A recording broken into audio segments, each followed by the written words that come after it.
You ain't gotta lie to kick in my nigga. You ain't gotta lie. You ain't gotta lie. Welcome back, everybody, to another episode of You Ain't Got a Lie podcast. I'm here with F Money, baby. How you feeling today, man? But I'm good. I had to change it up today. The bros, they got me this I Heat know. jersey, and they're like, See that. "Hey, And we before we want you to get into wear it." today's episode, I want to take a time out to tell you happy birthday, man.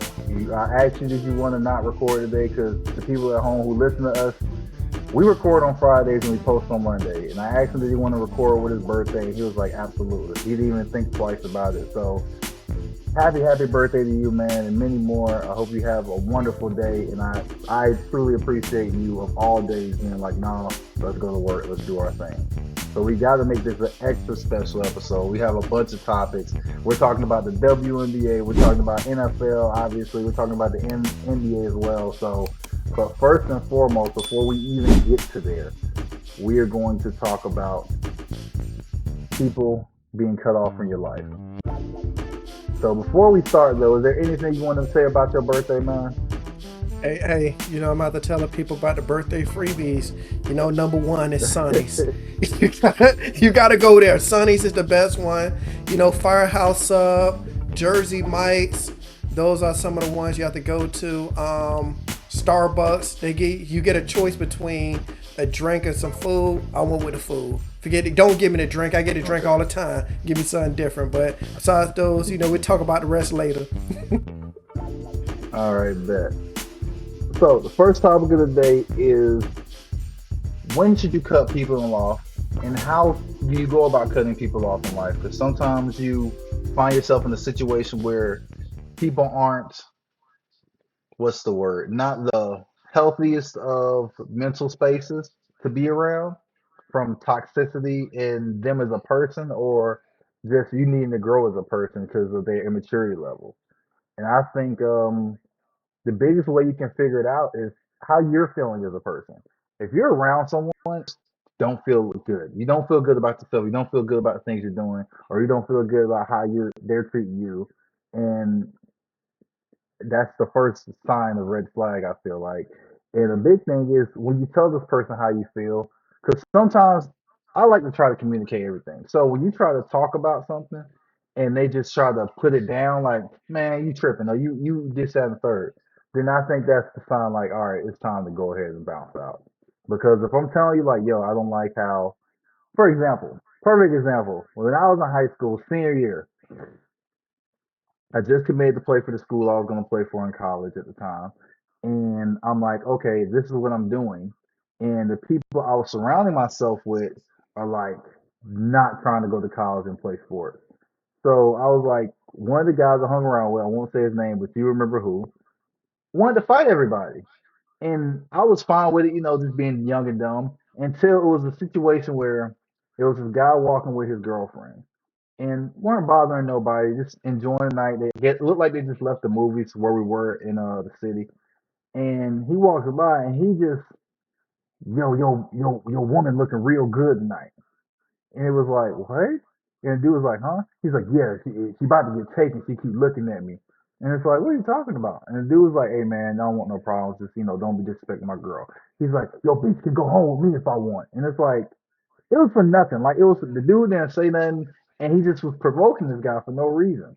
And so that was my moment when I was like, you know what? I probably shouldn't be hanging around these people before I end up losing my opportunities. And after I removed myself from that friend group, a couple guys from that friend group actually ended up going to jail. And it was like, yo, if I would have stuck around, I could have been on the same dumb stuff as them and ended up in that position. So I think just being able to read the room, and I understand it's not always easy, but I think the easiest thing you can read is how you feel emotionally.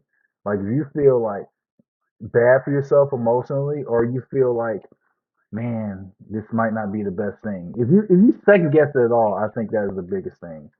When you second guess how you feel about a situation, that I think that's the time you need to start cutting people off. Okay. Um, so with mine, I have, different things, regarding cutting someone off. Like when the energy isn't right. like how you were saying, the guy was always trying to fight somebody. That the energy's not right there. When they only show up when they need something from you. It even happens with friends or cousins. Like the only time you hear from them, hey cuz, hey bro, can I borrow $20? And that's the only time you hear from them. They don't never check on your day or nothing. It's only to borrow money, that type of thing. When they disrespect you repeatedly, I'll say that happens with friends or a girl. That you're like, yo, like I don't like that, and they keep doing the same thing, disrespecting you, and you're like, no, I'm good with this. This ain't what I want to deal with the rest of my life.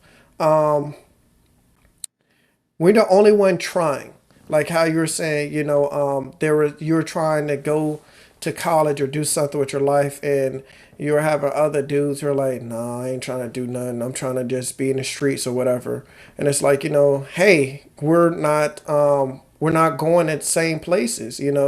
Like I understand college is for everybody, but it's like, are you going to try to go to trade school? Are you trying to open up a business? Are you going to try to do this or that? Are you going to do other things besides being in the streets or whatever? And a lot of them don't want to do that. So you're like, we're not going in the same paths when you outgrown them. And that I feel like is a really, really big one. Like you have, and I'll say it happens with the both of us. You have childhood friends that you've known since you all been in probably elementary school, and you look at them and you're like, man, we're going to separate places. Like you just don't want to do nothing with your life, and I'm trying to do this, do that, maybe go to school, maybe open up a business, all these type of things, and they're like, nah, man, I'm gonna just continuously keep doing what I'm doing, and that's not healthy. So I'm like, those are a few things I found out about cutting someone off. But I'm gonna say, other things you could cut somebody off with is if they disrespect or mess up a relationship with you and someone that you're close with. That is another big one. It's like, especially if they're in your inner circle. It's like, hey, me and me and so and so have problems now because of you and doing what you're doing. Like that's not a healthy person to keep around in your inner circle either. What do you think about those? Anything else you want to add to that or thought about regarding No, it? I totally agree. Yeah, I totally agree because having those people that's breaking up relationships with other people, like if someone is ruining your relationship with other people, that is the biggest red flag of them all. And I understand people aren't always good at identifying negative people. I've learned in life that that's borderline a skill. If not, if you want to go as far as to say it is a skill. So to identify these people who aren't right for you and your growth and maturity as an adult and as a person in this world, you got to learn that. You got to see that. You got to understand that these people aren't trying to see you thrive and be successful.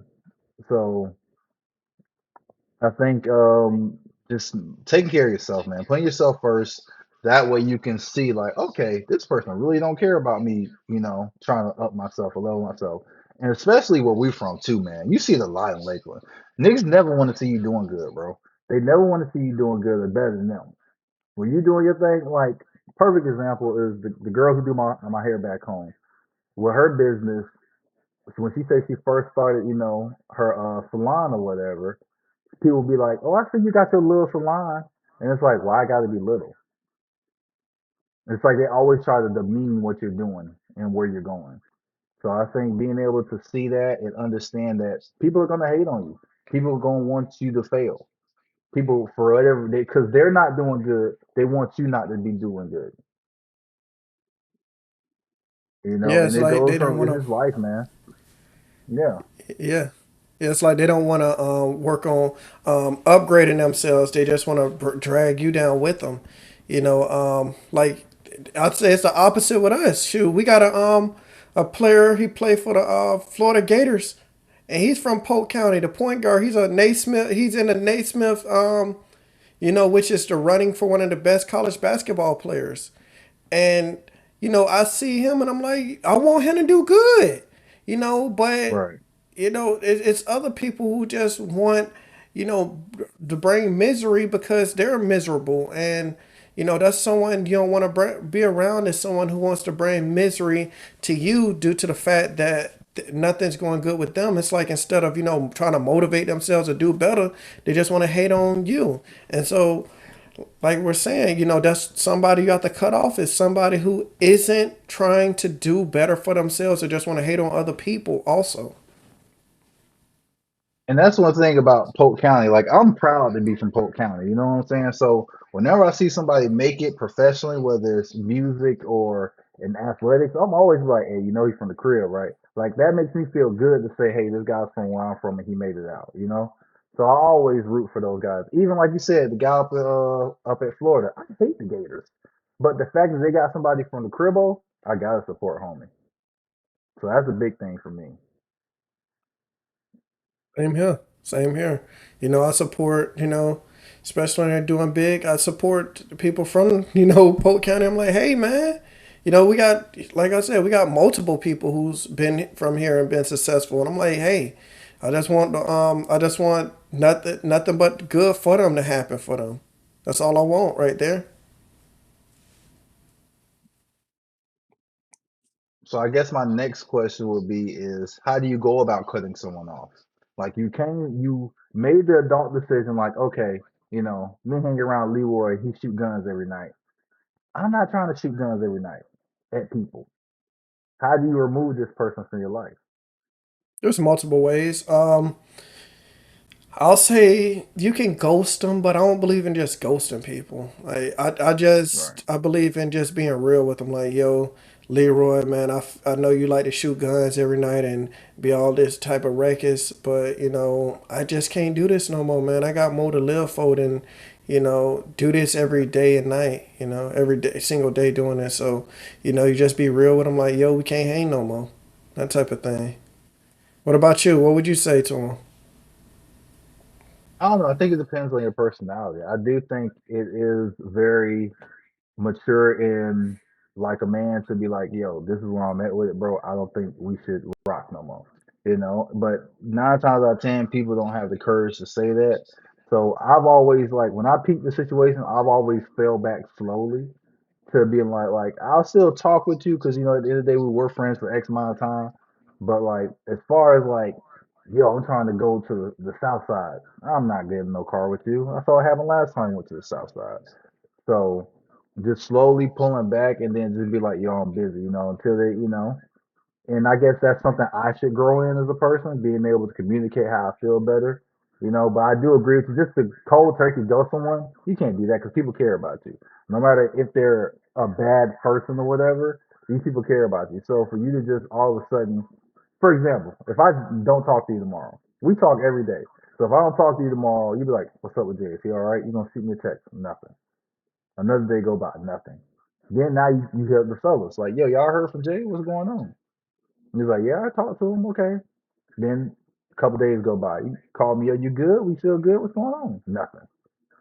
And it's like now you're confused. Like, is he okay? Is he avoiding me? Like, you don't know what's going on. So I totally agree with not ghosting people. You can't just ghost people because then they be worried, and then just to find out, oh, I was trying to cut you off from my life. And it's like, bro, if that's what you were trying to do, you could have said that instead of me looking crazy, still bothering you, checking in on you, making sure you all right. So I try to slowly, like, what they say, slowly weaning off. Like people who quit smoking, you're supposed to slowly stop smoking. So that's how I try to go about it, slowly falling back from that person. I got you. I got you. Even it even happens with women. When you're dealing with a woman, Yes. you're like, I'll say sometimes, you may be too honest with them. But I would rather be Yeah. too honest than just be like, hey, ghost somebody. I just wasn't a fan of just ghosting people. That's just was me. Right. No, because we all been ghosted before. I've been ghosted before. You've been ghosted before, and it's like, yo, what's up?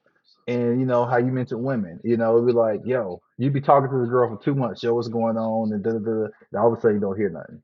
And it's like, what's going on? And it's like, if you're not interested anymore, tell me that. Is my feelings gonna be hurt? Of course. But I know what's going on. I don't think you just randomly died in a car crash. You know what I'm saying? If you back with your ex and just say, hey, it was cool we had going on, but I decided to get back with my ex. Cool. I'm gonna fall back. Now you do got some crazy dudes out there that's gonna keep pushing, but give them the opportunity to show you they're crazy. Don't just assume, oh, he ain't gonna know how to act at this and that third. Now I'm looking crazy because I'm genuinely concerned about you because I haven't heard it from you. So totally agree. Cutting cold turkey and people is not cool. The next topic we'll be talking about is the WNBA. Should women be able to leave and go pro earlier than their senior year? And I'm gonna say, I think they should be. Some stats I have is that the WNBA lost over $40 million, and that's with two players that have become superstar wise. Superstar wise impact in the WNBA. Caitlin Clark, who everybody is calling the female Steph Curry, and Angel Reese, who has endorsements with almost everybody. Her most recent one is with McDonald's and her having her own meal on the menu. So I'm like, with them losing $40 million, you need something to get people ready to watch the games. I'm like, letting these young superstars like Juju. Um, they had another girl named Hannah Haldago with UCLA. Juju's with USC. She's a sophomore guard. And then they have another girl named Adi Brooks. And these are all three players that are in the top 15 in women's sports. I mean, for women's basketball, they're all sophomores. Juju averaged 27, 7 and 3 her freshman year. Her second year, she averaged 23, 6 and 3. So she's putting up 20 points a game. So she's showing that she's a lethal scorer. Then you have Hannah Hidego. She's from UCLA. She's another guard, averaging 22, 5 and 4 as a sophomore. And then you have Adi Grunks. She's averaging 19 and 7.5. So, dealing with Jay and his math, we go, she's averaging 19 and 8.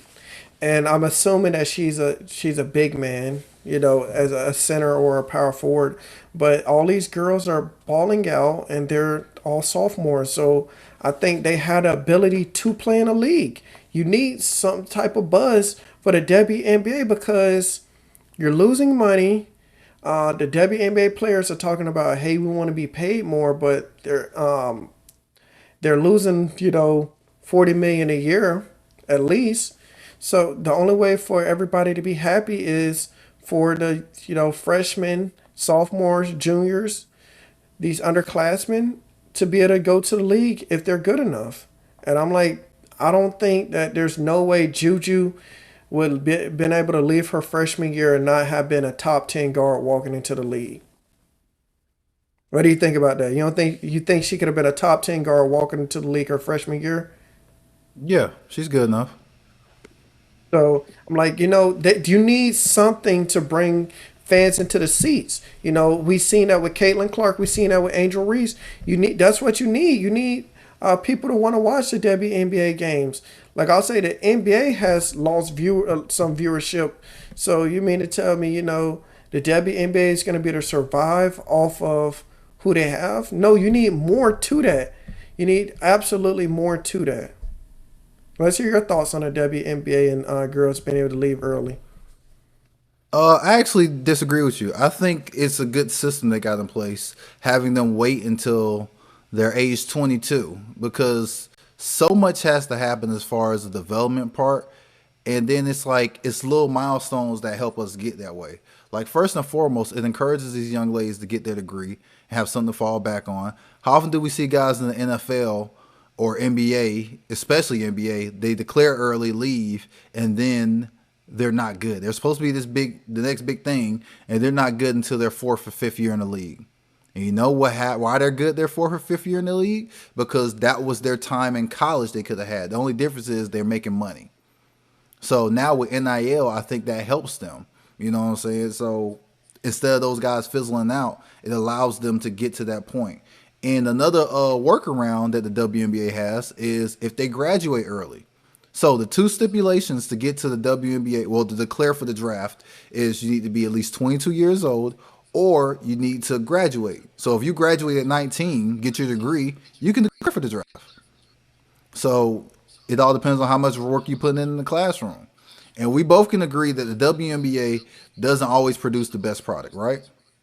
Yes, So we both allowing these agree. girls to stay and create a league that's more polished, full of players, you're going to get better product on the end, and they learn how to deal with the media, opposed to being an 18-year-old kid who don't really know anything. Another thing you got to worry about, an 18-year-old boy and is calling a spade a spade. An 18-year-old athlete that's a boy, he gets a girl pregnant. It's unfortunate that he got someone pregnant that young, but he's still able to go live his life. If a girl gets pregnant, she has to take a step back. She has to stop playing. She can't play pregnant, you know what I'm saying? So she essentially loses a year. And another thing too, it happens is it allows these girls to figure out what they really want to do. You know how many girls that went on to play college basketball that I personally thought was like, I can't wait till she make it to the WNBA. Perfect example is the girl who went to Stanford. I can't think of her name. I should have wrote it down. But it was a girl who went to Stanford. And she was popping because she could dunk. She was like 6'3", 6'4", and she could dunk. And after she finished her 4 years at Stanford, she got her degree, and she was like, I don't want to play pro basketball. I'm done. She had opportunity. She had draft value, but she was like, no, I just want to focus on other things in life. And that's why you see players like Angel Reese, Caitlin Clark, Asia Wilson make such an impact quickly when they come in because they've been ready for that. They've been meaning for that. You know what I'm saying? If you look at Caitlin Clark's freshman year, did you hear her name? No, You know no, I whose name didn't. you heard? Paige Bueller's. You heard Paige Bueller a lot because they came in together, fun fact. But Paige was the better player. She was the higher prospect coming in. But Caitlin put in that work and kept showing up and over year. And obviously, unfortunately, Paige has been dealing with injuries. But Caitlin kept getting better and better to the point that I don't think it's a conversation that Caitlin's better than her. I think Caitlin's clearly better than her, which 4 years ago, that wasn't the conversation. It was the other way around. Paige was clearly better than her. You know what They I'm saying? So, stayed. She, she stayed because she when I've been she when I've been a yeah, because what, a of the top five injuries. pick Dealing with those possibly. injuries, her draft value, absolutely. Now with the NIL deal, these younger ladies have the ability to market themselves and get more exposure, like you were saying, which will help them in the future when they come to negotiating their contracts. The players who have a bigger fan base increase the viewership of the entire league. When Caitlin Clark and Angel Reese and the rest of that entire draft class, their viewership got a huge spike because of how they dominated in college and then went on. And Caitlin struggled a little bit in the beginning, but a lot of people don't realize when the WNBA has their draft and when college basketball end, they overlap. They almost overlap. So the college basketball ends for them, right? National championship for women's. About 2 weeks later, they have the WNBA draft, and then 2 weeks later, a week after that, they're playing basketball again. Are you It's serious? such a quick, it's such a quick turnaround for them. So Caitlyn never got a break. So yeah, she's tired. So I think the best thing that could have happened to her, which is ironic, was her not making the WNBA team. I mean, excuse me, the Team USA because Yeah, she got a Olympic team. break. She got a break not making the Olympic team. Then what happened when they came back? Balling, doing what we knew she could do. So I think that was a really good thing for her. I think those girls getting that and then having the ability to earn NIL encourages them to stay. And the thing about it is, how many WNBAs have you ever watched? Like honestly, from Not start to one. finish. Okay, Not one. you watched college basketball from start to finish, correct? Yes, I do. You know what I'm saying? So the tournament is box office. So if you go out there and make a name for yourself in the tournament, especially for these girls, that's where it comes. Because they're balling in these tournaments. Juju was balling in the tournament last year. That's how we learned about her. Obviously, some people knew about her because she was a top prospect coming out, but she was balling in the tournament. It was another girl. What was her name? Was it Jayla or Jaden Williams or something like that? She was a top prospect in the country since she was in the 6th grade. Now I believe she's at Arizona. I haven't heard her name once. And she was a dog. So I'm shocked I haven't heard her name. Because she's not playing good in the tournament. I'll probably have her numbers posted. I may be wrong. Maybe I'm not as tuned in as I should be. But I'm pretty sure she's not hooping like she used to hoop in high school. Now, granted, I think this is her second year or first year. I had to double check. I'm not quite sure, but she was a dog in high school, and I definitely thought we would hear her name like Juju and stuff like that. And so I think the age rule ultimately adds structure that benefits the players and the league in the long run. I hear what you're saying, but like I'm saying, it's when you're losing so much money. Like they should be happy that they had the NBA having their back, because if not, the league probably would have folded. You're losing 40 million a season, and that's their best year. They lost 40 million. I mean, I think it was more to that, to just like just money being. I think it's more funding and stuff like that. I think there's a lot of things that went into that. Such as So I mean, even if you put these star power players in there, you know what I'm saying? Like we just seen Juju tear her ACL. It's unfortunate. I wish her a speedy recovery, but things like that happen. That's why I think it's good, like how the NFL works. You gotta be in there 3 years or at least be 21 before you come out. That way you can mature and progress and get the best available product at that time, opposed to getting some 18-year-old kid out of high school. You know how many NFL players were a smaller certain way, and then they get to college, and then they go to the draft, and they're huge. there's a lot. I'll say there's some There's a players lot of right them. now College that is look like important they to could get that play at size and that 18. maturity. Yeah. Yeah, I there's mean, you players who get look like those they play. occasional guys who look like they physically could play, but ironically enough, a lot of kids who are big in high school, they don't be that ranked. Now, obviously, you get those freaking natures like Miles Garrett, who was, I think Miles Garrett came out of high school at 230. So he was always, solid, big dude. So he came out like 230, but fast forward to NFL, he's still solid, like 265 now. So I think that development is highly important for those ladies, man. Okay, okay, that was a fun conversation to have right there. Having hearing both sides. All right, so next up, we got NBA buzz. You ready to talk about the NBA? Yeah, I'm ready. So, I always ask you about the standings first because I do a bad job of keeping up with who moved up or down. So, do we have any movement since the last time we talked about it? I'll say this. Number one for both conferences has stayed the same. We haven't had much movement. We have, you know, we're gonna talk about, is it time to panic for the Cavs? Well, I don't think it's time to panic, Jay. The Cavs they're 59-14, and they have a 5 game lead on the Boston Celtics. I don't think it's time to panic for them. Now if they go drop down to number two, then it's a time to panic. Like, hey, you all have lost too many games. But I don't feel like it's time to panic for them. So the Cavs are 59-14. They're number one. The Celtics are 5 games back. They're number two. The Knicks are in third. They're 13 and a half games back. The Pacers are fourth. They're 16 games back. The Pistons are fifth, 18 games back. The Bucks are sixth, 18 and a half games back. I think the Bucks have been a disappointment. You had Dame and Giannis, and And they Dame's were done for the hyped up. year. Yeah, they're hyped up. Hey, these are title contenders, and you're sixth in the East. I think they're going to be a first round. Depending on who they play, at best they're going to the second round. They're not making it far. It's just Giannis by himself. Yeah, it's a tough one Seventh is for the sure. Hawks.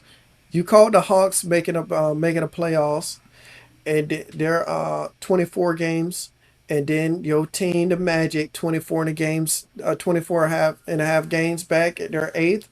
The Bulls are 26 games back at ninth, and the Heat are 27 games back in their 10th. The Heat have they're been on a 3 game winning streak, but before that they had lost they had a losing streak of 5 to 7 games.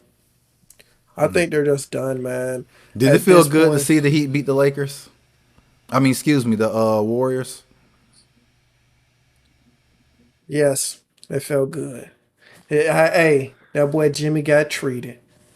It Yeah, I felt was happy good. for that. Not only did he play bad in that game, the Heat won. So I was happy for Miami because how awful would it have been after he put on that whole show and forced his way out to go out there and drop 40 on the Heat? It's like, bro, you don't deserve that.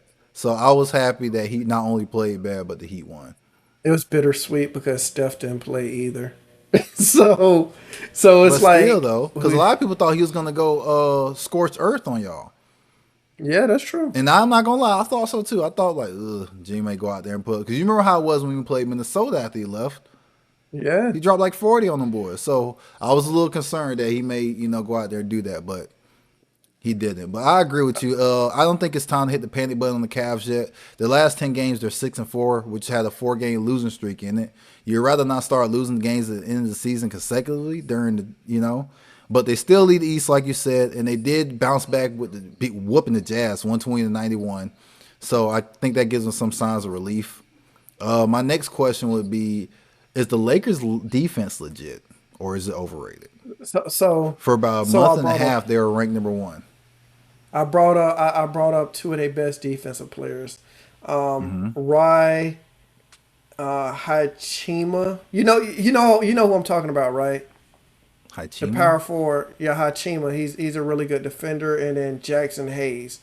Those are the only two defenders I really can think of because LeBron, he really at this age is more of an offensive threat than a defender. He can put in defense here and there, but he's not the same defender he was as in You mean his Yuri earlier Hakamura, the cast. Japanese player? No, it was Roy Hachima, whatever the dude name is. I don't know how to say the guy Hakamura is name. how you say. Yes, Hakamura. Yes, you I know was who I'm wondering, talking. like, So who is he talking about?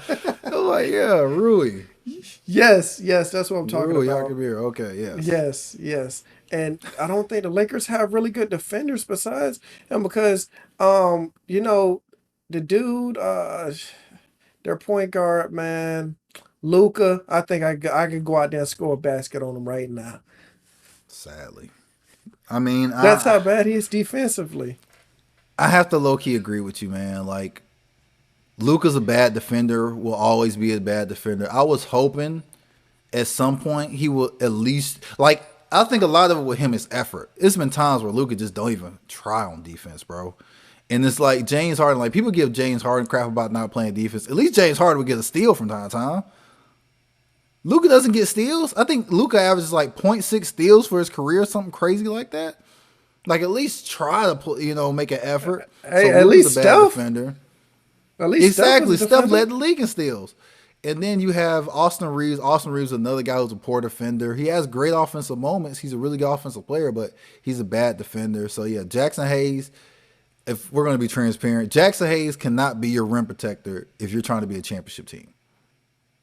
He's just not that good. Rui Hakamura is correct. Their best defensive player. He's the guy like, hey, we need you to guard so-and-so. Obviously it's a little harder. Like no one can guard Jokic. You know what I'm saying? So in that situation, you're just going to have to chalk that one up. But Rui's the guy they put on anybody to try to make a play. And LeBron, I think now that he has Luka taking over majority of the ball handling duty, LeBron can play better defense. Because as he's gotten older, his defense has tailed off because – one, his age, and two, it's hard to rev it up every night at age 40, you know what I'm saying? So you take that in consideration.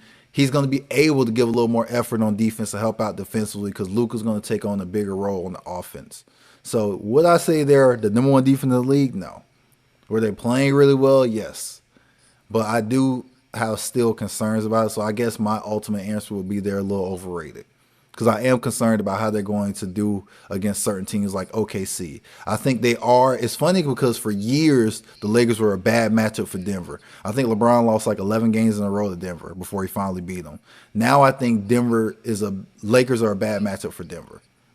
So I'm excited for the playoffs. OKC. It's going to be a good year, the playoffs. Yeah, OKC is going to be a tough one for sure. That's why I think it's detrimental for the Lakers to be on the opposite side of the bracket so they meet them in the conference championship. That's Because there SGA. is a world that exists. Yeah, SJ is crazy. There is a world that exists that someone beats them before the Lakers have to beat them in the conference championship. So, I don't know. I think that's one. You Jay should and ride on Chat. trying to be on the other side. And Chet, yeah, Chet, they don't have a really Chet's good coming big along. man. Okay, so our next question was, OKC and the Rockets are the title contenders. Well, we're gonna first talk about the standings. OKC is 61-12, so they had the best record in the NBA. Hmm. Are they contenders? Yes, they're contenders. You have one of the best shooting guards, and I mean one of the best guards. He can play point or shooting guard, but he's a point guard this year. Correct. Um, and he's in the MVP race. He should win the MVP. He's He averaging will. around 30. You have Chet coming along. You have a good young team. And that should be enough to be as a contender. My goal is for them to at least make the Western Conference Finals. That's my goal for them, and I think it's very possible. Like who's a bad matchup for them? I'll say the only team that we could say is a bad matchup for them is Denver, but let's just call it what it is. Jokic is a bad matchup for almost any center. Correct. So besides Denver, the Lakers with LeBron, but SGA is going against Luca, and Luca may have 40, but SGA gonna have 40 on him. Correct. so so so that's the thing. Then we had a Rockets. They're 13 and a half games back. OKC probably can rest their starters the rest of the season and still. For what it's worth, the Lakers, I believe, are 2-1 or 3-2. I think they're 2-1 against OKC for the season. Okay, that's interesting. Okay, and then we had the Nuggets 15 and a half games back. They're not getting a one seed. Um, the Lakers are 17 games back. The Grizzlies 17 games back. Surprisingly, the Clippers are sixth, 19 and a half games back. The Warriors are seventh, 19 and a half games back. The Wolves are eighth. They're holding on with you know how somebody's hanging off a cliff. That's how Anthony Edwards is hanging on with his whole team on his He back. trying. He hey, tries so hard. You hey, could they not hanging off deny a it. He's cliff. trying so hard. That's tough, man. You Luckily, were right. Yeah. Luckily, there are 5 games in front of the Kings, and the Kings basically have a scrub team. They're a So bad team. How you go from being a really good playoff team and a contender last year to just a bad team? Like at this point, I know this is kind of off topic, but it's still NBA. If you are the GM for the Kings, are you just tearing it down at this point? yes, yes, I am. Like, I'm right there what do I with have you. to gain? What do I like? Like who? Zach Levine and DeMar DeRozan? Man, no, they ain't gonna do it. And I I'm like tanking. Sabonis, so I think Sabonis can get you a first round pick. I'm tearing it all down. You have You nothing. got Like you to, don't have a man. superstar. Sabonis, like we said, You Sabonis is a have two great player, old but guys who are almost superstars. yes. And then the Mavs are 25 and a half games back, man. They hey Jay, you seen that post I sent you about them holding tryouts? I hope that was fake. I The saw whole the picture you tryouts. sent me. I hope it was fake. But yeah, it's a TJ clown show sent me there. that. TJ sent me that. He's like, cuz we missed our tryouts. Oh, he said they I held think I tryouts for agree. 15. OKC are they're contenders, man. They're contenders. SGA is going to win MVP. This is a young team. Everybody plays well together, and they're flirting with 70 What about wins. the Rockets? The Rockets are not a contender. I Okay, mean, me and they're you on the same page on that they're one. taking advantage of having a weak schedule, and you know how we see all the time. It's an 82 game season. We get it. The games that, for example, let's say it's the fourth game on a 6 night stretch for the Lakers, right? And they're playing the Woeful Kings. We all say, "Oh, the Lakers should beat the Kings," and the Lakers go out there and put up a stinker and lose to the Kings. It's like, man, y'all should have won that game, but we get it. You know, it's a lot going on. The Rockets win those games. They're beating the teams they should beat. They do really well against the bottom feeder teams, and with them having a weaker schedule, they will beat like, let's see, they'll beat the Chicago, they'll beat the Atlanta, and then they'll lose to a Denver, and then they'll go back and beat the Orlando. They'll beat the San Antonio, and then they'll lose to OKC. So they're doing good against the teams they should do, and every once in a while they'll sneak off a win against the Boston or Cleveland. They'll sneak one of those wins in there. So do I think they're a legit team? No. Do I think they have a great coach? Yes. But I don't see it, man. It's like that year. Do you remember that year Pittsburgh won 11 games in a row? I think It so. was like it was the year before Big Ben last year. I think it was one of the Ponce twins last year. That year they were 11-0. No one believed they were the best team in the NFL unless people lived in Pittsburgh.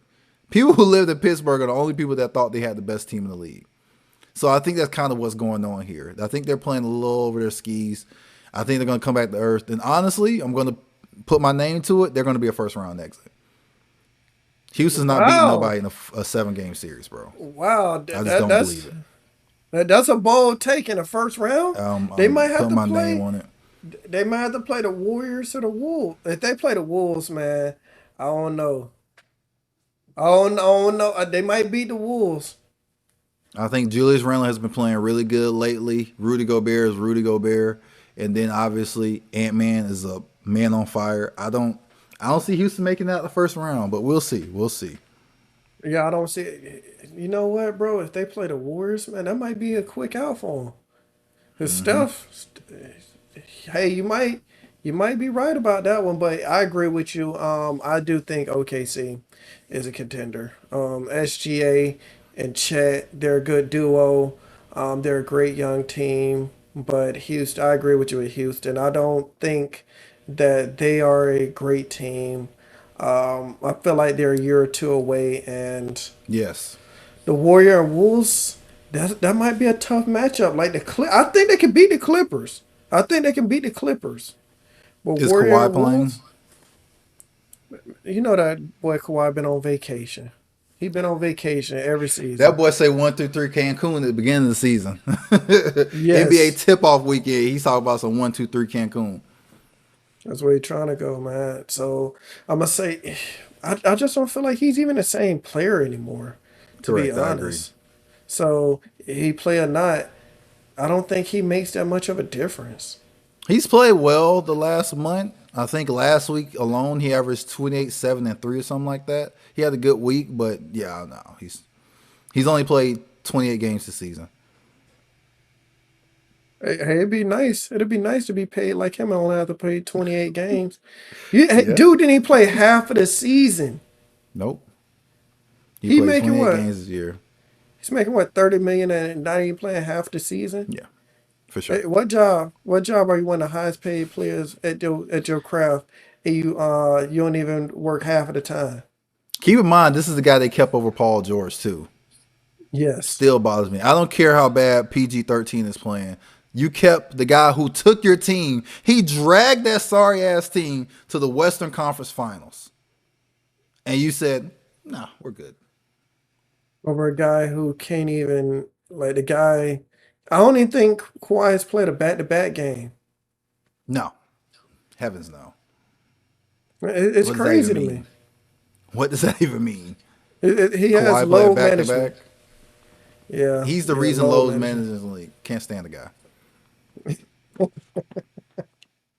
Okay, so now we're gonna have our next topic, which is our Ooh, next topic is trades in the NFL that could impact teams' futures. I'm gonna go first with this one. go ahead and go, man. Hey, you gotta hear me out. I'm All gonna go right. with the Chiefs. I'm gonna go with the Chiefs. And you may think this is a crazy trade. If I'm the Chiefs, I'm telling Armstead to threaten the Dolphins that you're gonna retire, and tell them you want to play for us. We'll offer him a third round pick and come protect Mahomes. I'll say, hey, we don't even need you to play the regular season. Just come play for us in the playoffs. Could you imagine him having a Patrick Mahomes having a elite tackle protecting him in the playoffs? Yeah. So they Did he traded play the full Thony. season last year? No, he doesn't play a full season. He can't play a full season. That guy does not play a full season. He hasn't. He's played 10 to 13 games every season, and he just can't stay healthy. That's why I was like, hey, if you're the Chiefs, try to get him for a low pick. He's gonna retire soon anyways, and just tell him, hey, you can play in the playoffs. So you have to, that's all we need you for is the offs, because we're gonna make it every year. We have Patrick Mahomes.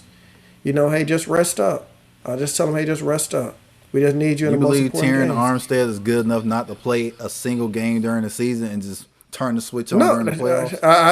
hey, I didn't say that. You put him in a few plays every game just to keep him in shape. And I feel like he's a top tackle when he plays.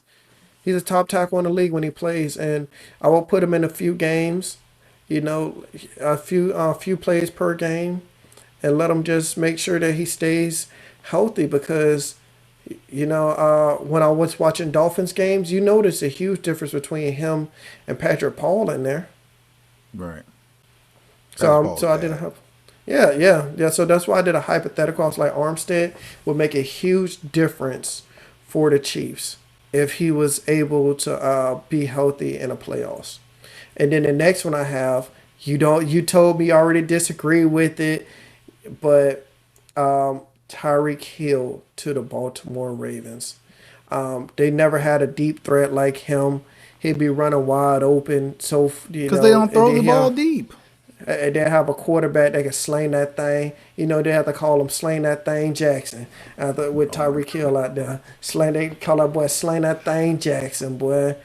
Hey, he out there call him Airmail Jackson. He out there throwing Air that thing. Mouse So hey, Jackson hey, is hey, crazy. hey, hey, he'll drop back and count to three and throw that thing to Tyreek Hill. 1, 2, 3, that dude open. Okay, so I'm like Tyreek Hill with that You just want to get speed. off his contract in Miami. That's the only reason you proposing this trade. No.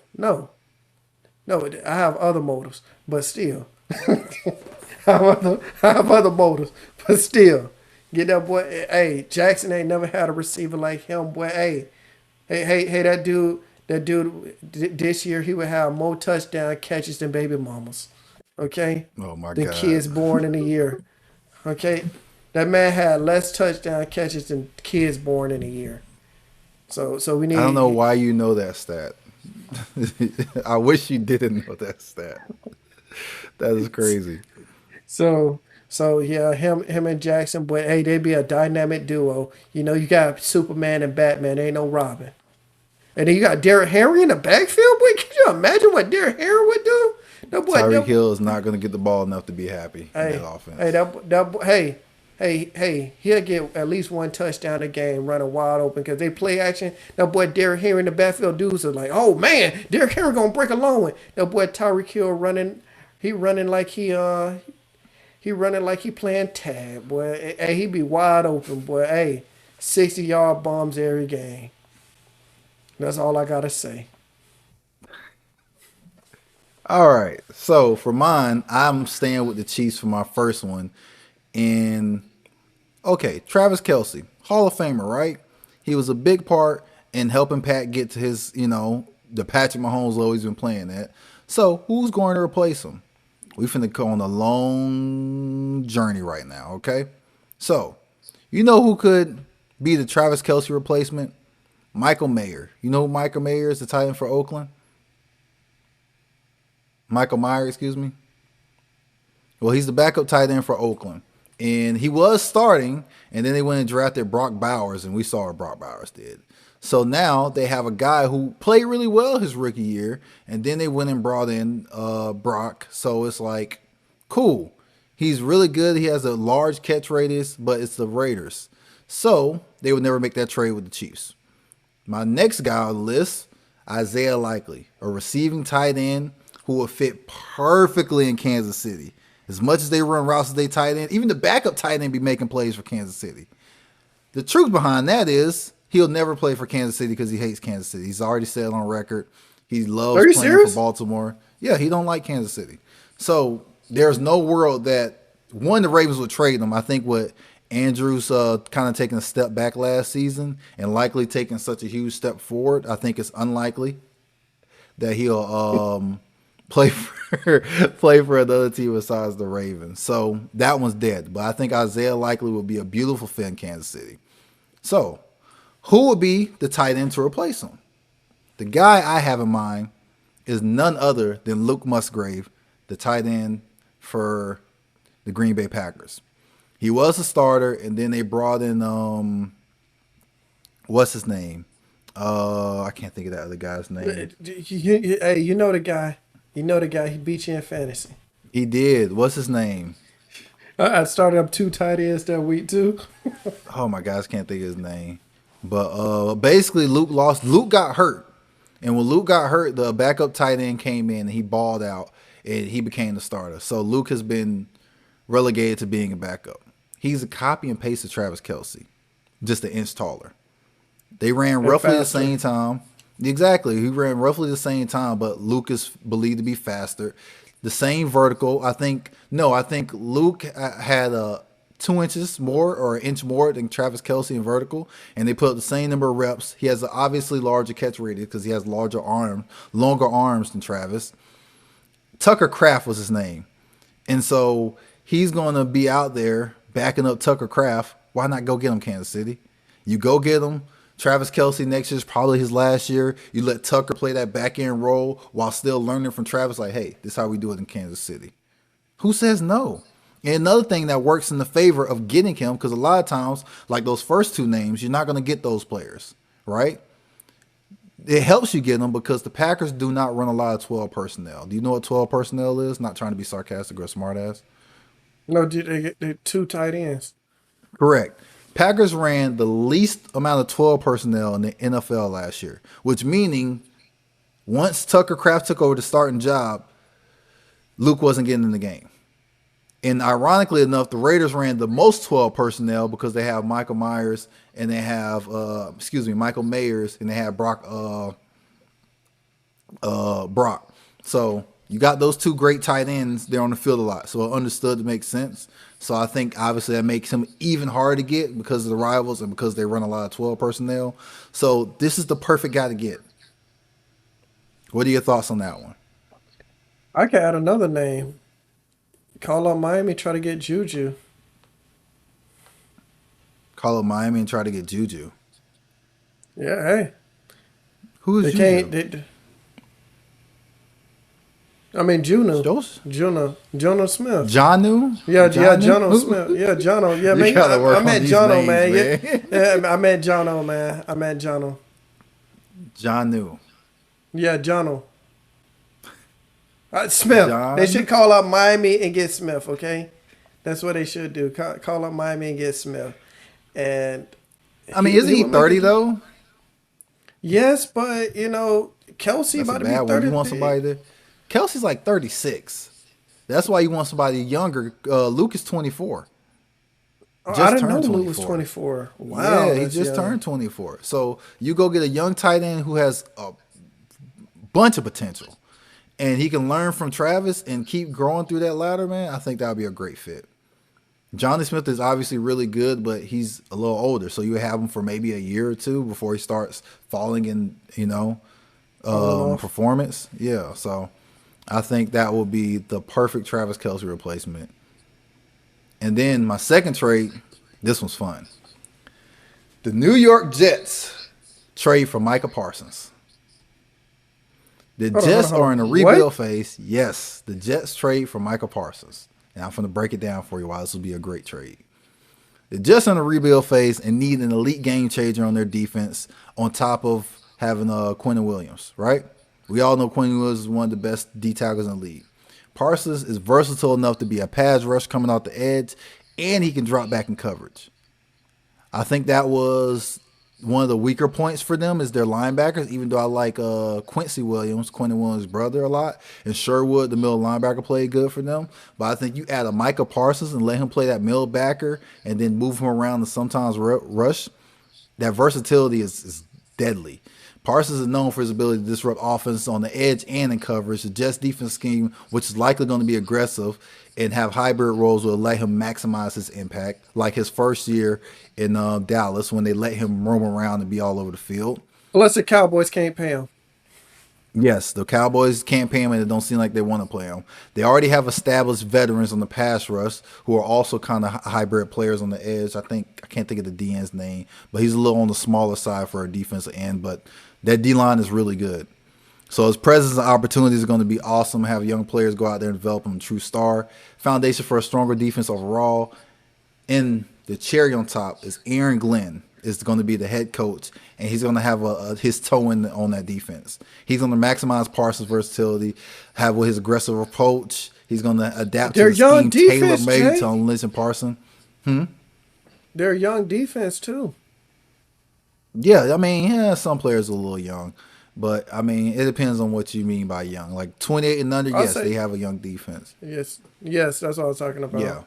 So I think Micah, because he's so good in coverage, and I think that's very underrated for him because he's really good. He's so good at rushing the passer, people forget how good he was in coverage his first 2 years. And you think that rebuilding defense, he put him with that star power, Parsons will be a vital role to them, and I think it will instantly create them into a contender. Add Micah Parsons to the Jets with Aaron Glenn, instantly a contender. What would they have to give up for him? The Jets draft, when is their pick? 7th, I believe. Give that first and the third. Give up your first round pick in the third. Go get Micah. Micah's worth the first round pick. You may have to won't give up find 2 nobody for that him in the good trade. right away. Exactly. Not right away. You're going to have guys that are good, but not as good as Micah right away. Correct. So I think him to the Jets will be a beautiful fit. Aaron Glenn will fall in love with him, and Micah will be able to do the things that Micah can do to his full potential instead of just being the DN. Because I don't think Micah Parsons, I don't think he's reaching his full potential being just his hand in the dirt every play. Yes, he need to be around. He need to be He need to be used. moved around, bro. Like on Yes. Madden, because you imagine one of the franchises, you know how you play online with those guys and do franchise? Imagine you got Micah Parsons on your defense. You put him anywhere Anywhere. Hell, with you can that put him at size and safety. speed. You can put his You big know ass what's at funny? safety and he'll I was thrive. about to say the same thing. You can put him at safety if So you need to. he's just that good of a player, bro.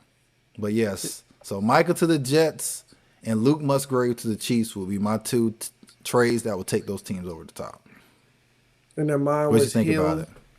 Mine was You had Hill Hill to the Ravens, and and then Armstead to the Armstead to Chiefs. the, which is I, by the way for the people at home watching. Flint's trying to get rid of 2 guys on the Dolphins team to open up contracts. He's not slick. He's trying to get more money on that team when they don't deserve it. That's what he's trying to do. Ironically, he trades 2 players away from the Dolphins. Stop it. Stop it. Who do you think you're fooling? hey, first of all, I wasn't doing it for the money because if the Dolphins traded Tyreek Hill, it would cost them money. When does his contract kick in? They restructured him last year. Oh, so it kicks in next year. Okay. Yeah, they will lose money with that. So it had nothing to do with that. I just don't. It's multiple things. I don't think he wants to be there anymore. I don't think his heart is there. I think he's just tired of. He's just tired of everything because he low key called out Tua, and then he suddenly apologizes when he's like, "Yeah, you can't win games when your franchise player is sitting out." So it was like he low key called out Tua, and and I'm like with the Dolphins with Armstead. This is I'm the like, same guy that threw shots at Mahomes saying, oh, he's the most accurate quarterback I ever played with, which is fair. I kind of agree with him. You look at his career numbers, Tua's been more accurate in his career than Patrick Mahomes. Obviously, Patrick is a far and away better player, but as far as completion percentages, if we compare the two, Tua has them.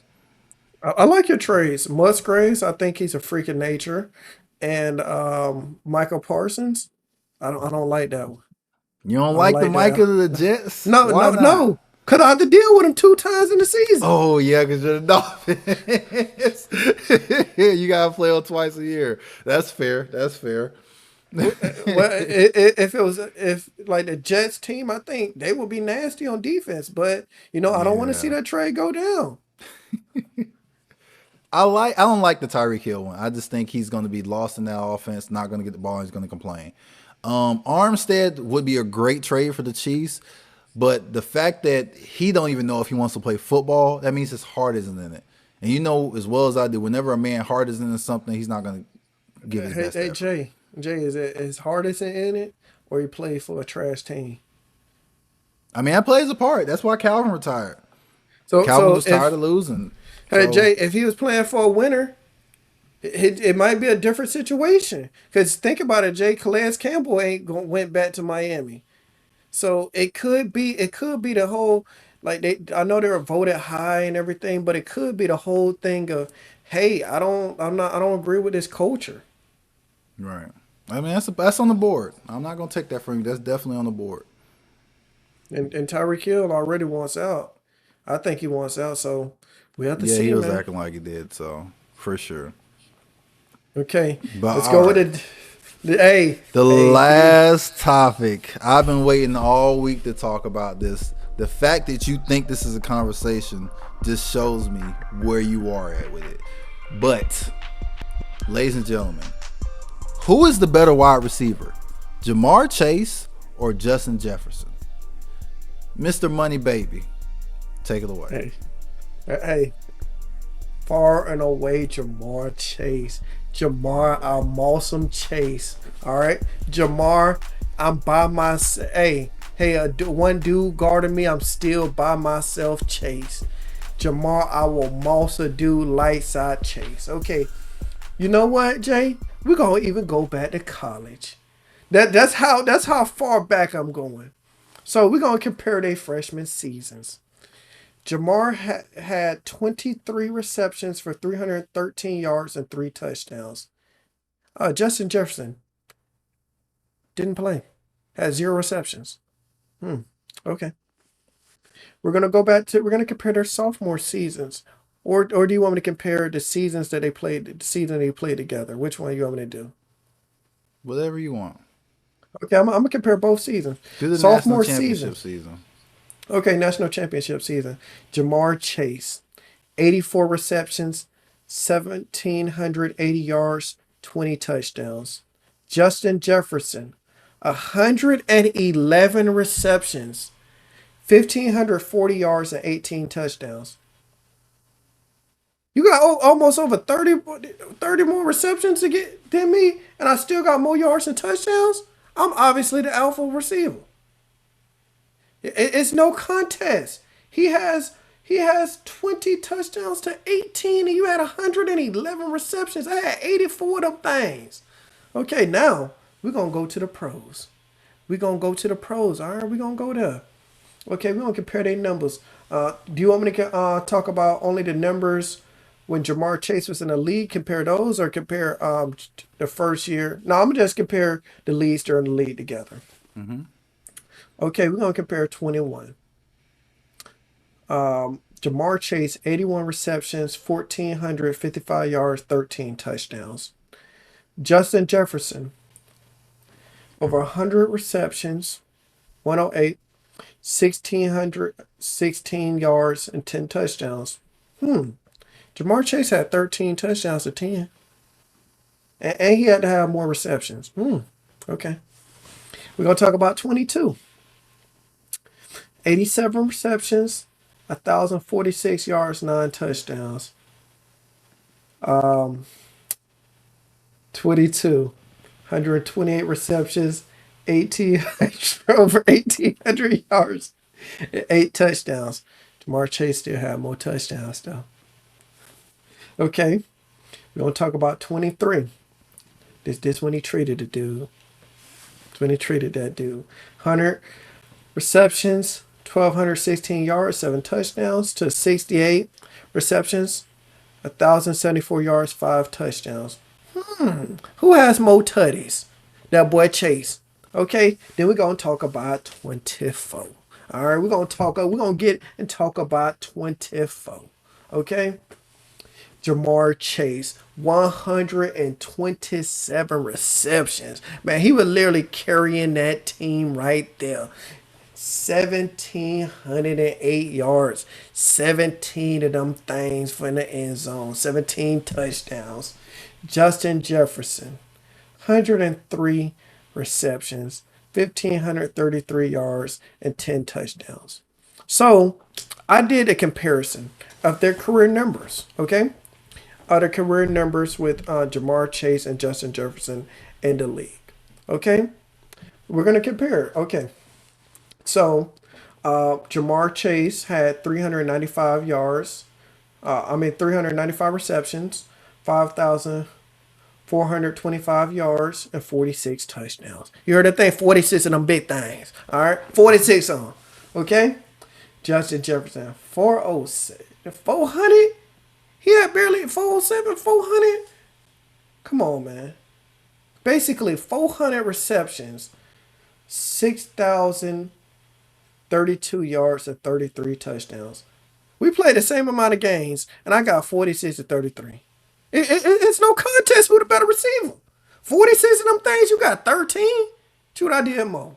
I did more. The dude was better in college and in the pros. He been a better receiver. There's no conversation. The dude is the boss dude. He's the LSU baller. The LSU dude. He do what he do. You know, I told you that dude was gonna be the best receiver in the draft when he came out. Now let's hear your argument. All right. In the words of Shannon Sharp, I'm gonna be long-winded, but I ain't gonna take long. So go back to college. You want to go to college? We can go back to college. You play a little funny, math right there. So let's talk about their career stats. Okay, we're not just gonna pick out little individual seasons like that. For his career, Jamar Chase had 107 catches, 2,000 yards, 2,093 yards, and 23 touchdowns. That's pretty good, right? For playing, 2 seasons. 6 games with 100 plus receiving yards. That's really good as well. He sat out 2019. Why did he sat out? Oh, he said because of COVID. Okay, he's not the only guy that sat out. But to sit out and then go on and say, I feel like I proved what I had to prove. You played one good season and you feel like you proved you had to prove? Cool. You sat out, you quit on your team, fine, whatever. I hate when people quit on their team and then try to spin it like they're doing the right thing for them. Do you remember years ago when that running back from Ohio State played his freshman year and then was like, oh, I'm better than the NFL. Y'all should draft me now. How'd that go for him? But then take it from Chase. Chase is better than him. Cool. It's working out for him, right? Let's talk about Jetta's numbers. For his career in college, he had 165 catches. That's 58 more than Jamar. For his yards, he had 2,415. So that's 2,415 yards for his career. And that is, subtract the 2, carry the 1. That's 322 more yards. Jamar had 23 touchdowns. Justin had 24. Let's go down and break down these numbers a little more. Why don't we? He had 8 games for his college career of 100 yards or more. That's pretty good. Led the country his junior year in catches, by the way. And then let's talk about the college football playoffs, the national championship games, right? Leading up to it, right? The Peach Bowl against the Oklahoma Sooners. You remember that game where they hung 60 on the boys? Your boy Jamar Chase, what he did in that game? He had 2 catches for 60 yards. He caught 2 bombs. That's cute. Or maybe 1 bomb and then a little short catch. Terrace Marshall, who we both agree isn't better than Jamar Chase, right? Is that fair to say? Yes. He had 6 catches for 80 yards and 2 touchdowns in that game. He was balling. And you know who else was balling? Justin Jefferson had 14 catches, 227 yards, and 4 touchdowns. What? So after this game, winning in such a great fashion, you think that everyone would be happy, right? Nah. Jamar Chase goes out and complains that he needs to be more involved. So what does Joe Burrow do? Because he's that kind of guy. He gets him more involved in the national championship game, which led them having over 200 yards receiving on 9 catches. And Justin Jefferson still managed to have 9 catches and 106 yards after his teammate bitched and complained about not getting the ball. So cool. Hey, let's move complain on. when To you the better NFL. receiver. You complain when you the better receiver. You like, look, man, I'm better than this 14 dude. catches for 227 yards and 4 touchdowns. Hey, when you better than the In a dude, you gotta playoff have game more college. catches. You like, hey, you tell a quarterback, look, man, throw me that thing. I'm better than that dude. So, I think their rookie year is kind of a push. If we compare, Jettas had 88 for 1,407 touchdowns. Chase had 81 for 1,455 and 13. So, I think it's a push. That ain't no push. That ain't no push. That's 6 more of them things. 6 more of them things on the board. Okay, that's fine. If you want to give it to him. Hey, he hit his head on that goal post, Mo. If you switch those players in their respective drafts, Justin Jefferson wins the Rookie of the Year because his numbers are almost identical. And Chase doesn't win it because of Justin Herbert. Moving along. For his career, though, he has had 5 different quarterbacks. Did you know that? I don't think you do that. So he had Kirk Cousins. Kirk Cousins, we can agree, is a middle-of-the-road quarterback. He's decent, right? Then he had who you like, right? Sam Darnold. Okay. Then he has Jaron Hall. I don't think he's in the NFL no more. Nick Mullins. He's not in the NFL either. He's not very good. And Josh Dobbs, a career backup. All those dudes are bad quarterbacks. Chase has played with Burrow his entire career, except for 7 games. Did you know that? Burrow has missed 7 games since Chase has been there. And Chase is this megastar, right? He changes the game. So he only had 1 game over 100 yards out of those 7. If we go deeper, he only had 2 games over 50 yards out of those 7. He averaged 50 yards a game without Joe Burrow. And out of those 7 games, he did ball out for 1. I ain't gonna take it from him. He did his thing. He had 11 catches for 149 yards and a touchdown. So, since you like to play a little dirty pool, I'm gonna play a little dirty pool. If we remove that 1 game where he balled out, his numbers plummet to a measly 43 yards per game. If you're the best receiver in the NFL, aren't you supposed to still have an impact on the game without your quarterback, like Justin Jefferson did? So you wanted to compare their numbers. We can compare their numbers. I like to talk about accolades too. I'm big on accolades. So let's do that. Jefferson has 1 Offensive Player of the Year. Okay. 2-time first team All-Pro. 2-time second team All-Pro. 1 time he led the league in yards and catch. 4-time Pro Bowl. I know you like Pro Bowls. And you already said the numbers, the 407 catches, 6,032 yards, and 33 touchdowns. Chase won Rookie of the Year, so he got that one.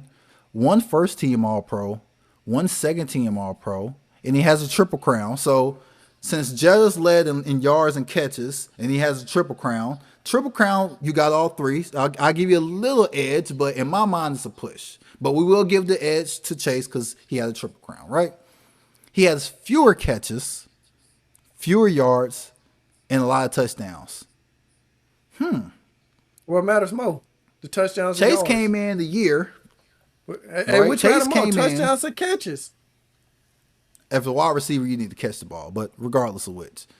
Touchdowns or catches? Chase came in the year after Justin. So Justin's been in the league a year longer, right?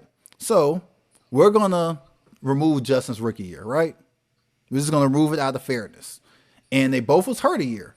Chase was hurt in 22, and Justin was hurt in 23. So we're gonna remove those years, and we're gonna compare numbers, all right? In those respective seasons, Chase was heavily targeted in the red zone. He's the most targeted wide receiver in the red zone. Why? Because Joe Burrow will force him the ball because he's going to complain. Justin has had 1,400 yards 4 times, right? Chase has had 1,400 yards twice. Justin has had 100 catches or more 3 times. Chase has had 100 catches or more twice. Justin has averaged 90 yards or more per game 4 times in his career. Chase has averaged 90 or more yards per game once. I mean, that's okay, right? That's not as good as Justin, but, we got more numbers for you. Chase averages 87.8. We got to round it, right? We'll say 88 yards per game for his career.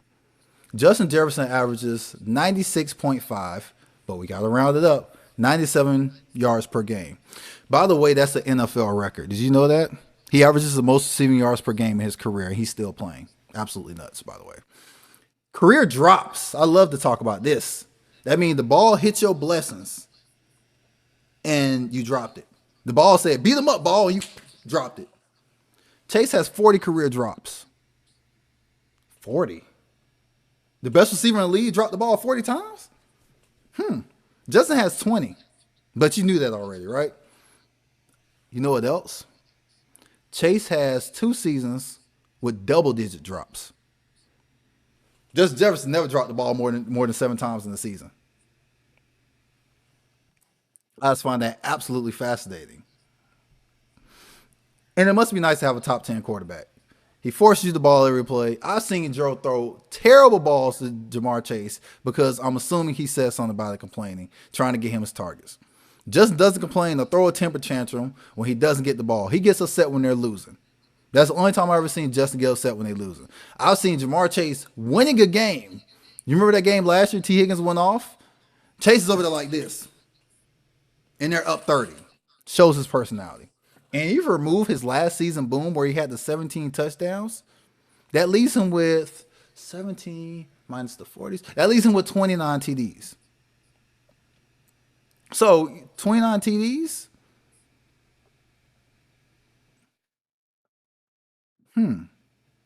That's less than from the 1 year boom because he's being force fed the ball. And then this is another one too. Let's compare their best seasons of their careers, right? Jettis had 128 catches, 1,800 yards, and 8 touchdowns. Jamar Chase had 127, 1,700 yards, 17 touchdowns. When you're getting force fed the ball in the red zone, you're going to get them touchdowns. So I will give you that. Chase gets the ball a lot in the red zone. But when we looking at these numbers, man, his 5 years compared to his 5 years are better. We removed the rookie year from Jefferson, by the way. Keep in mind, we removed his rookie year, and we get 407 catches, 6,000 yards, and 33 touchdowns. Chase's whole career, he has less catches in 5 years, less yards in 5 years, but he has the touchdowns. Which matters most, the touchdowns and the catches. He got the yards, but hey, he got them touchdowns though. That matters. I need my wide receiver to catch the ball, not drop it 40 times in his career. I need them touchdowns. Another thing, he's never won Offensive Player of the Year. Why is that? He's only been first team All Pro once. Why is that?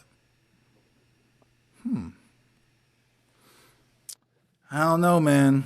I just think if we get down to the nitty gritty and we look at these numbers, Justin has performed better, man. He averages more yards for his career. He's had over 1,400 yards more times. He's had 100 catch seasons more.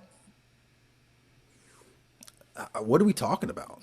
We get me out more quarterbacks. We get me out more quarterbacks too. That's where we go. Exactly. And he still was productive. When Joe wasn't out there, Jamar Chase wasn't productive. He had a blind dude out there throwing on the ball. He Exactly. had a quarterback out there. The dude didn't know who to throw to. He had a dude out there. Hey, How do you not know who to throw to? If he's the guy, you know who to throw to. hey, it ain't his fault the backup quarterback was a bum dude. Same with you mean to tell me the guy backing up Joe Burrow is worse than Nick Mullins, Josh Dobbs, or Jaren Hall? I don't buy that. Hey, Josh Dobbs was balling for a season.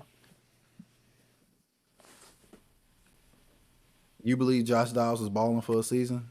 That's fair because you thought Sam Darnold balled last season. So I can see why you would think that. But looking at these numbers, man, I don't see how you got to the touchdowns is the only thing. He has more touchdowns. I'll give you that. But other than that, he has more catches. He has more yards. He has more accolades. His averages are better. So if we remove touchdowns, he's literally better than everything else. On more targets, by the way. Chase has been targeted more in his career than Justin Jefferson. So unless you're one of them guys that just get a hard on when you see somebody score a touchdown, I don't see how you came to the conclusion that Chase is touching Jefferson. Touchdowns. That's what he doing. Them seven. Hey. So okay. So let me 46. ask you this then. What you finna say? Go ahead and say what you finna say. Even in their whole career, we compare the whole career. Jamar Chase has more touchdowns, 46-40. By 6, yeah. That tells you. And he had the 1 year boom. Don't forget that he had the 1 year boom. All right, Yeah, where he got the 13 17. one season and 17 another season. Yeah, 13. Okay, so he had 13. So those 30 right there. Them Justin's two had 10 twice. So if you remove that 17, that leaves 29.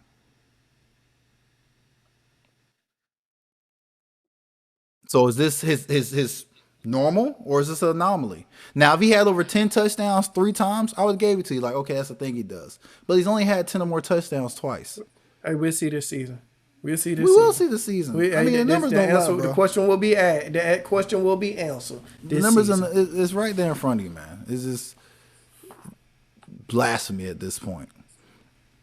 I mean, you got a guy who throws a temper tantrum about not getting the ball. He's the most targeted wide receiver in the red zone. I mean, what else are we talking about? Like, really? We removed Justin Jefferson's rookie year, which he had a really good rookie year. And his numbers are still better. And we kept in both their injured years. And by the way, you know, the year where Chase was hurt, 2022, he played 12 games. And Jefferson, in 2023, when he was hurt, played 9 games. And he still got 1,000 yards. I don't know, man.